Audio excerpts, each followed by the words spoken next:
Endgame is a favorite to win Professionals tournament this season.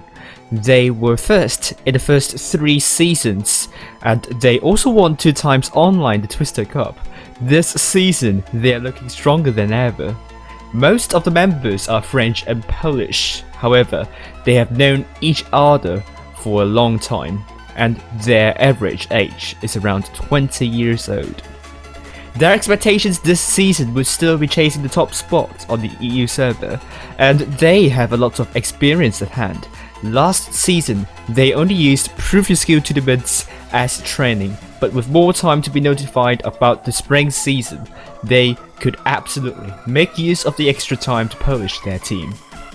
Expect nothing less than individual brilliance during Professionals tournament. They have the best players on the server. The amount of experience they possess also means they are strategically diverse and agile. Team coordination will be at the highest level, and they will punish teams who make the slightest mistake.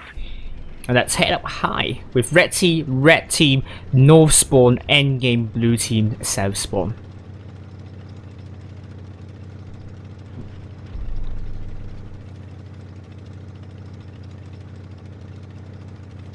Endgame are mostly going into C, but red team, on the other hand, I was wrong about that.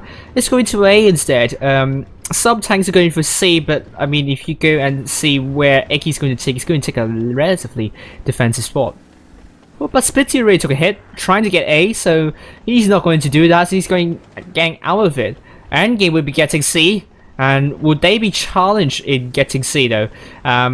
Red team has set themselves up to reset C, but so far they have been successful in resetting C, particularly when Winch is on the left side of the circle, and they're putting the wrong Shell.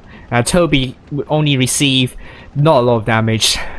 In that crowd bargain, that's minimal, so it's all on Red team to make a rotation now, and Endgame is leading in hit points. But the problem with Endgame's lineup is that they are very, very spread out.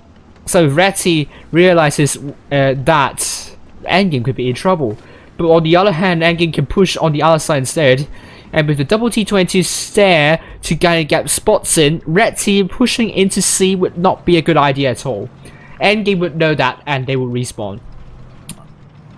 So I'm not sure how Red team is going to respawn, and Red team aren't able to get 1 cap, and that would mean they need to make an action sooner or later, and that leaves them the only option, which is to kill all 7 tanks.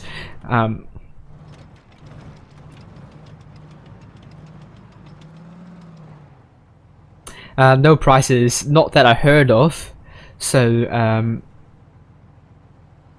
Red team. Oh, I think he's just joking. The orange tomato is going into A,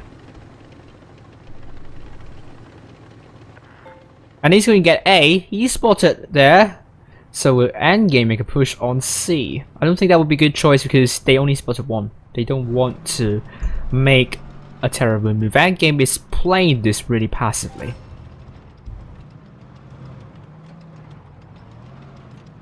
So you guys did get keys and boxes. I didn't know that. Thank you for that. Pam does. I'm very sure they were playing with you. So far Endgame's still the cap lead, but by quite a big margin. Really, Red team, they could only kill all 7 tanks, not even getting B. And I think Endgame will be diverting their attention on B because B is not getting captured out in the open. And C, they are close to C, so they can absolutely turn around and deal with that. But that also wears Endgame's defensive lineup really, really thin. So Red team needs to make a gamble here. I think if they could be decisive and shut down one side, they would have the advantage. But Endgame would not let that happen that easily.